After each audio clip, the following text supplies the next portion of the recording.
S, ನಾನು ಇವತ್ತು KR ಮಾರ್ಕೆಟ್ನ ಫ್ಲೈಓವರ್ನ ಕೆಳಭಾಗದಲ್ಲಿದ್ದೀನಿ. ಯಾಕೆಂತ ಹೇಳಿದರೆ 15-16 ದಿನಗಳ ಹಿಂದೆ ಇಲ್ಲಿ ಏನು ಮಾಡಿದ್ರು ಅಂತ ಹೇಳಿದರೆ ಫ್ಲೈಓವರ್ನ ಕೆಳಗಿರುವಂತಹ ಶೆಡ್ಗಳನ್ನು ಎಲ್ಲ ತೆಗೆದ್ರು ಅಂತ ಹೇಳಿದ್ರೆ ಒಂದು ಸಿಂಗಲ್ ಶೆಡ್ಗಳನ್ನು ಕೂಡ ಬಿಟ್ಟಿಲ್ಲ. ಇಲ್ಲಿ ಪ್ರತಿಯೊಬ್ಬ ಎಷ್ಟು ಜನ ವ್ಯಾಪಾರಿಗಳು ಕೈಕಾಲು ಹಿಡಿದ್ರು ಕೂಡ ಯಾರನ್ನು ಕೂಡ ಬಿಡದೆ ಇಲ್ಲಿ ಏನು ಮಾಡಿದ್ದಾರೆ ಅಂತ ಹೇಳಿದರೆ ಎಲ್ಲ ಶೆಡ್ಗಳನ್ನು ರಿಮೂವ್ ಮಾಡಿದ್ರು. ಆದರೆ ಈಗ ಸದ್ಯದ ಪರಿಸ್ಥಿತಿ ಯಾವ ರೀತಿ ಇದೆ ಅಂತ ನಾನು ತೋರಿಸ್ತೀನಿ. ಹಾಗೆಯೇ ಇಲ್ಲಿ ಇಷ್ಟು ದಿನ ಇಲ್ಲಿ ವ್ಯಾಪಾರ ಮಾಡಿಕೊಂಡು ಆಮೇಲೆ ಶೆಡ್ ರಿಮೂವ್ ಮಾಡಿ ಆದಮೇಲೆ ಇಲ್ಲಿ ಇದ್ದ ವ್ಯಾಪಾರಸ್ಥರು ಏನು ಮಾಡ್ತಿದ್ದಾರೆ, ಎಲ್ಲಿದ್ದಾರೆ ಅಂತ ಹೇಳ್ಕೊಂಡು ಇಲ್ಲಿ ಸ್ಥಳೀಯರನ್ನು ಕೂಡ ಮಾತಾಡಿಸ್ತಾ ಹೋಗ್ತೀನಿ. ಮೊದಲಿಗೆ ಇಲ್ಲಿ ಇವಾಗ ಶೆಡ್ಗಳನ್ನು ರಿಮೂವ್ ಮಾಡಿ ಸದ್ಯದ ಪರಿಸ್ಥಿತಿ ಯಾವ ರೀತಿ ಇದೆ ಅಂತ ಹೇಳ್ತೀನಿ. ಮುಖ್ಯವಾಗಿ GB ಅಧಿಕಾರಿಗಳು ಅವತ್ತು ಉಸ್ತುವಾರಿ ವಹಿಸ್ಕೊಂಡು ಇಲ್ಲಿ ಎಲ್ಲ ವಸ್ತುಗಳನ್ನು ಏನು ಒಂದು ಸಿಂಗಲ್ ವಸ್ತುಗಳನ್ನು ಹಿಡಿದು ಎಲ್ಲ ಕ್ಲೀನ್ ಮಾಡೋದು ಲೆಕ್ಕಾಚಾರ ನಾವು ಕೂಡ ನೋಡಿದ್ರೆ ಅವಾಗ ಅನ್ಕೊಂಡ್ವಿ ನಾವು ಯಾವ ರೀತಿ ಇರ್ಬೋದು ಮುಂದೆ KR ಮಾರ್ಕೆಟ್ನ ಫ್ಲೈಓವರ್ನ ಕೆಳಭಾಗ ಯಾವ ರೀತಿ ಜಗಮಗಿಸಬಹುದು ಅಂತ ನಾವು ಅನ್ಕೊಂಡಿದ್ವಿ.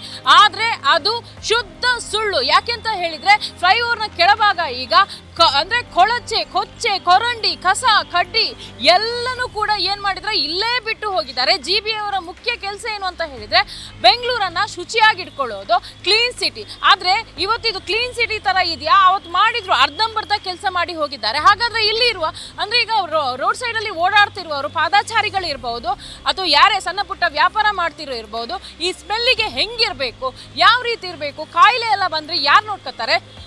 ಇದು ಮುಖ್ಯವಾಗಿ GBಯ ಬೇಜವಾಬ್ದಾರಿತನ ಎದ್ದು ಕಾಣ್ತಾ ಇದೆ. ಅವ್ರ ಕೈಲಿ ಆಗಲ್ವಾ, ಕೆಲಸವನ್ನ ಮಾಡಬಾರ್ದಿತ್ತು, ಇಲ್ಲಿರೋ ಶೆಡ್ಗಳನ್ನು ಅವ್ರು ತೆಗಿಬಾರ್ದಿತ್ತು. ಆದರೆ ಅವತ್ತೇನು ಹೇಳಿದ್ರು, ಇಲ್ಲಿ ಗಾಡಿಗಳು ಓಡಾಡುತ್ತೆ, ಪಾದಾಚಾರಿಗಳು ಓಡಾಡ್ತಾರೆ ಅಂತ ಹೇಳಿದ್ರು. ಇವತ್ತು ಪ್ರೆಸೆಂಟ್ ಈ ದಿನ ಸಿಂಗಲ್ ಒಂದೇ ಒಂದು ಗಾಡಿ ಇರಬಹುದು, ಒಂದು ಕೂಡ ಓಡಾಡ್ತಿಲ್ಲ. ಅಂದ್ರೆ ಇಲ್ಲಿ ಇರೋರ್ನ ದಬ್ಬಾಳಿಕೆ ಮಾಡಿ ಎಬ್ಬಿಸಿದ್ರ ಅಂತನೂ ಗೊತ್ತಾಗ್ತಿಲ್ಲ. ಯಾಕೆಂತ ಹೇಳಿದ್ರೆ ಇಲ್ಲಿ ಪಾದಾಚಾರಿ ಓಡಾಡೋ ಜಾಗ, ಇಲ್ಲಿ ಸಮಸ್ಯೆ ಆಗುತ್ತೆ ಅಂತ ಹೇಳಿದ್ರೆ ನಾವೀಗ ನಂಬೋದು. ಇಲ್ಲಿ ತುಂಬಾ ಜನ ಓಡಾಡ್ತಿದ್ದಾರೆ, ಗಾಡಿಗಳು ಓಡಾಡ್ತಿದೆ, ತುಂಬಾ ಸಮಸ್ಯೆ ಆಗತ್ತೆ. ಹಾಗಾಗಿ GB ಅಧಿಕಾರಿಗಳು ಒಳ್ಳೆ ಕೆಲಸ ಮಾಡಿದ್ರೇನು ಅಂತ ಅನ್ಕೊಬಹುದು. ಆದ್ರೆ ಮಾಡಿರೋದು ಮಾತ್ರ ತುಂಬಾ ತುಂಬಾ ತುಂಬಾ ಬೇಜವಾಬ್ದಾರಿಯ ಕೆಲಸ. ಯಾಕೆಂತ ಹೇಳಿದ್ರೆ ಕೆಲಸ ಏನೋ ಮಾಡಿದ್ರು, ಆದ್ರೆ ಶುಚಿತ್ವ ಎಲ್ಲಿ ಕಾಪಾಡಿದ್ರು?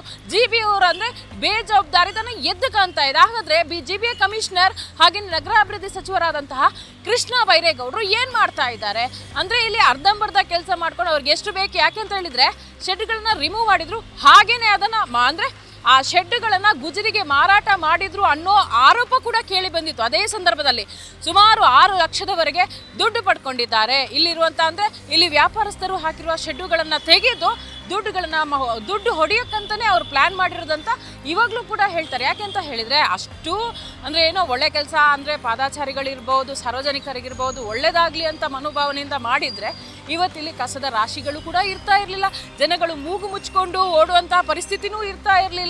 ಯಾಕೆಂತ ಹೇಳಿದ್ರೆ ಮುಖ್ಯವಾಗಿ GBಯ ಬೇಜವಾಬ್ದಾರಿತನ ಇಲ್ಲಿ ಎದ್ದು ಕಾಣ್ತಾ ಇದೆ.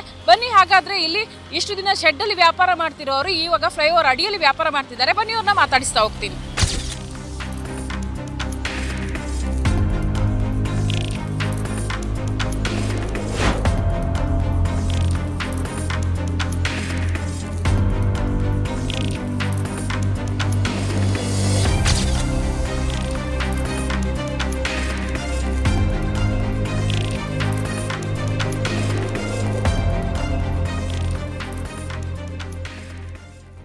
ಶೆಡ್ಗಳನ್ನು ತೆಗಿಬೇಕಾದ್ರೆ ನಿಮಗೆ ಅಂದರೆ ಇಲ್ಲಿ ಪ್ರತಿಯೊಬ್ಬರು ವ್ಯಾಪಾರಸ್ಥರು ಅವ್ರನ್ನ ಬೇಡ್ಕೊಂಡ್ರು, ಕೈಕಾಲು ಹಿಡಿದ್ರು, ದಯವಿಟ್ಟು ತೆಗಿಬಿಡಿ, ಇಷ್ಟು ದಿನ ಕಾಲಾವಕಾಶ ಕೊಡಿ ಅಂತ.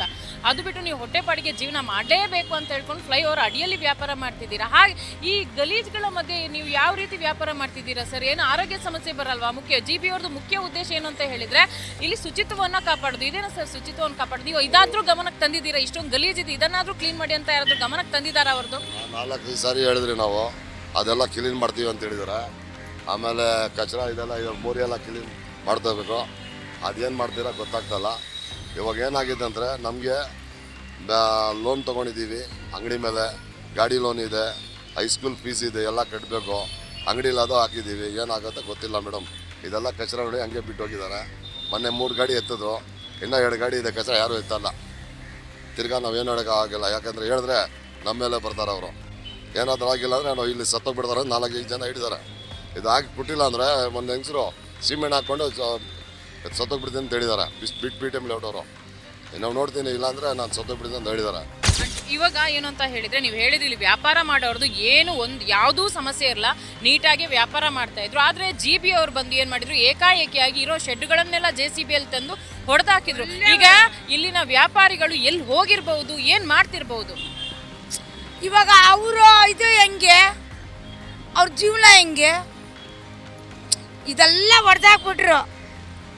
ಅವ್ರ ಜೀವನ ಹೆಂಗೆ, ಅವ್ರ ಸಂಸಾರ ಹೆಂಗೆ ನಡೆಯೋದದು ಹೇಳು? ಅವ್ರ ಸಂಸಾರ, ಅವ್ರ ಜೀವನ ಎಲ್ಲ ಹೆಂಗೆ ನಡೆಯೋದದು? ಎಲ್ಲ ಹೊಡೆದಾಕ್ಬಿಟ್ಟು ಇದು ಮಾಡಿಬಿಟ್ರಲ್ಲ. ಅವ್ರು ದುಡಿಬೇಕು ಅಂತ ಸಾಧನೆ ಮಾಡಬೇಕು ಅಂತ. ಹಾಂ, ನಾವು ದುಡಿಬೇಕು, ನಾವು ಸಾಧನೆ ಮಾಡಬೇಕು, ನಮ್ಮ ಕಾಲಲ್ಲಿ ನಿಂತು ನಾವು ವ್ಯಾಪಾರ ಮಾಡಬೇಕು ಅಂತ. ಹಾಂ, ಇದೆಲ್ಲ ಹೊಡೆದಾಗ್ಬಿಟ್ರೆ ಅವ್ರು ಹೆಂಗೆ, ಅವ್ರ ಜೀವನ ಹೆಂಗೆ, ಅವ್ರ ಸಂಸಾರ, ಅವ್ರ ಇದು ಹೆಂಗೆ? ಅಷ್ಟು ಥರ ಇಲ್ಲ. ಈಗ ಅಂಗಡಿ ಇತ್ತು, ಸ್ವಲ್ಪ ಅದು ಏನೋ ಸೈಡ್ ಮಾಡಿ ಇದು ಮಾಡಿದರೆ ಎಲ್ಲರಿಗೂ ಸ್ವಲ್ಪ ಚೆನ್ನಾಗಿರ್ತಾಯಿತ್ತು. ಈಗ ಏನು ಮಾಡಿಲ್ಲ, ಇಲ್ಲಿ ಸುಮ್ಮನೆ ಹೊಡೆದಾಕಿದ್ರು ಹೋದರು. ಏನು ನಮಗೆ ಮಾಡಿಕೊಡ್ತೀವಿ ಅದು ಇದೆಲ್ಲ ಸರ್ಕಾರ ಏನಿಲ್ಲ. ಯಾಕಂದರೆ ಬಡವ್ರ ಮೇಲೆ ಬಡವ್ರ ಹೊಟ್ಟೆ ಎಲ್ಲ ಹೊಡೆದ್ರೆ ಸರ್ಕಾರ ಚೆನ್ನಾಗಿರಲ್ಲ. MLA ಯಾರು ಜಮೀರ್ ಅಹಮದ್ ಬಂದಿದ್ದಾರಾ? ಸ್ಥಳಕ್ಕೆ ಏನಾದರೂ ಬಂದಿದ್ದಾರಾ? ಗೊತ್ತಿಲ್ಲ ಅವ್ರ ಮೇಡಮ್. ಗಮನಕ್ಕೆ ಏನಾದರೂ ಇದೆಯಾ? ಇಲ್ಲ ಮೇಡಮ್, ಗೊತ್ತಿಲ್ಲ. ಅವ್ರು ಗೊಣಕ್ಕೆ ಬಂದಿದ್ದಾರಾ ಏನಂತ ಗೊತ್ತಾಗಿಲ್ಲ. ಅದೇ ನಮ್ಗಂತ ಸಪೋರ್ಟ್ ಮಾಡಿದ್ದಾರೆ. ಆದರೆ ಈ ಟೈಮ್ ಏನು ಯಾರೂ ಬಂದಿಲ್ಲ, ಎಲ್ಲ ರೋಡಿಗೆ ಬಂದಿದ್ದೀವಿ ಅಷ್ಟೇ. ಈಗ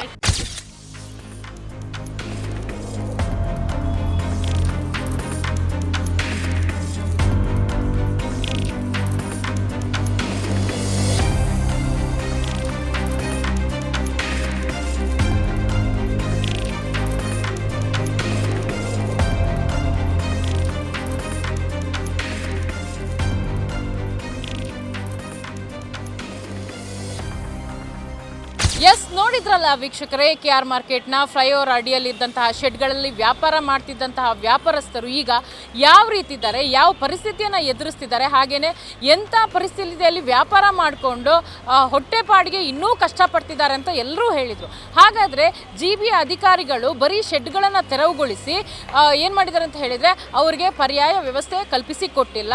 ಇದು ಸಚಿವರ ಗಮನದಲ್ಲಿದೆಯಾ, ಅಥವಾ GBA ಕಮಿಷನರ್ ಮಹೇಶ್ವರ ರಾವ್ ಗಮನದಲ್ಲಿದೆಯಾ, ಅಥವಾ ಅವತ್ತಿನ ಒಂದೇ ದಿನಕ್ಕೆ ಕೆಲಸ ಸೀಮಿತ ಅಂತ ಅನ್ಕೊಂಡು ಮರತ್ ಬಿಟ್ಟು ಕಣ್ಮುಚ್ಚಿ ಕುಳಿತಿದ್ದಾರಾ ಅಂತ ಗೊತ್ತಿಲ್ಲ.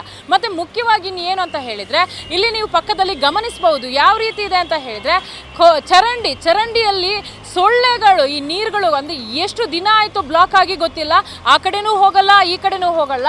ಕೊಳಚೆ ನೀರಲ್ಲಿ ಕಸಗಳು ಬಿದ್ದಿದೆ, ಸೊಳ್ಳೆಗಳು ಓಡಾಡ್ತಿದೆ, ಹುಳಗಳು ಹೋಗ್ತಾಗ್ತದೆ. ಹಾಗಾದ್ರೆ ಮಾರ್ಕೆಟ್ಗೆ ಬರುವಂಥವರ ಪರಿಸ್ಥಿತಿ ಹೇಗಿರಬೇಕು, ಇವರ ಆರೋಗ್ಯಗಳು ಏನಾಗಬೇಕು? GBಗಳು ಅಂದರೆ GB ಅಧಿಕಾರಿಗಳಿರ್ಬೋದು, ಸಿಬ್ಬಂದಿ ಅವರು ಇರ್ಬೋದು, ಕೆಲಸವನ್ನ ಯಾಕೆ ಒಂದು 2 ದಿನದ ಮಟ್ಟಿಗೆ ಅಂದರೆ ಬೇರೆಯವ್ರಿಗೆ ನಾವು ಈ ಥರ ಕೆಲಸ ಮಾಡ್ತಾ ಇದ್ದೀವಿ, ಬೆಂಗಳೂರನ್ನ ಬ್ರ್ಯಾಂಡ್ ಬೆಂಗಳೂರು, ಸಿಂಗಾಪುರ್ ಸಿಟಿ ಥರ ಮಾಡಕ್ಕೆ ಹೋಗ್ತಿದ್ದೀವಿ ಅಂತ ತೋರ್ಸಕ್ಕೆ ಹೋದ್ರ, ಇದೇನಾ ಬ್ರ್ಯಾಂಡ್ ಬೆಂಗಳೂರು, ಇದೇನಾ ಸಿಂಗಾಪುರ್ ಮಾದರಿಯ ಬೆಂಗಳೂರು ಅಂತ ನಂಗೆ ಗೊತ್ತಾಗ್ತಿಲ್ಲ. ಹಾಗಾದರೆ ಇಲ್ಲಿ ವ್ಯಾಪಾರ ಮಾಡ್ತಿರುವ ವ್ಯಾಪಾರಸ್ಥರು ಇನ್ನೊಂದು ಏನು ಹೇಳಿದ್ದಾರೆ ಅಂತ ಹೇಳಿದರೆ, ಇಲ್ಲಿ ಜನಗಳು ಓಡಾಡ್ತಾರೆ ಅಂತ ಹೇಳ್ಕೊಂಡು ನಮ್ಮ ಅಂಗಡಿಗಳನ್ನು ತೆರವುಗೊಳಿಸಿದ್ರು. ಇಲ್ಲಿ ಯಾವೊಬ್ಬ ವ್ಯಾಪಾರಿ ಅಂದರೆ ವ್ಯಾಪಾರ ಅಲ್ಲ, ಇಲ್ಲಿ ನಡೆದಾಡುವಂತಹ ಸಾರ್ವಜನಿಕರು ಇರಬಹುದು, ಓಡಾಡ್ತಿಲ್ಲ. ಬದಲಿಗೆ ಇಲ್ಲಿ ಮಾರ್ಕೆಟ್ಗೆ ಬರುವಂಥವರು ಗಾಡಿಗಳನ್ನು ಇಲ್ಲೇ ಪಾರ್ಕ್ ಮಾಡ್ತಿದ್ದಾರೆ ಅಂತ ಹೇಳ್ತಿದ್ದಾರೆ. ಹಾಗಾದರೆ ಇದನ್ನು ಗಾಡಿ ಪಾರ್ಕಿಂಗ್ಗೋಸ್ಕರನೇ ಇಲ್ಲಿ ಶೆಡ್ಗಳನ್ನು ರಿಮೂವ್ ಮಾಡಿದ್ರೆ, ಅಥವಾ ಪಾರ್ಕಿಂಗ್ ಇದೇನಾದರೂ ಪ್ಲಾನ್ ಮಾಡಿಕೊಂಡು ಶೆಡ್ಗಳನ್ನು ರಿಮೂವ್ ಮಾಡಿದ್ದಾರೆ ಅಂತ ಅನುಮಾನ ಕಾಡ್ತಾ ಇದೆ. ಹಾಗೇನೆ ಮುಖ್ಯವಾಗಿ ಇನ್ನೊಂದು ಇಲ್ಲಿ ಕೇಳಿರೋ ಪ್ರಶ್ನೆ, ಇಲ್ಲಿ ಸಾರ್ವಜನಿಕರಲ್ಲಿ ಅಥವಾ ವ್ಯಾಪಾರಸ್ಥರಲ್ಲಿ ನಾನು ಒಂದು ಪ್ರಶ್ನೆ ಕೇಳಿದೆ.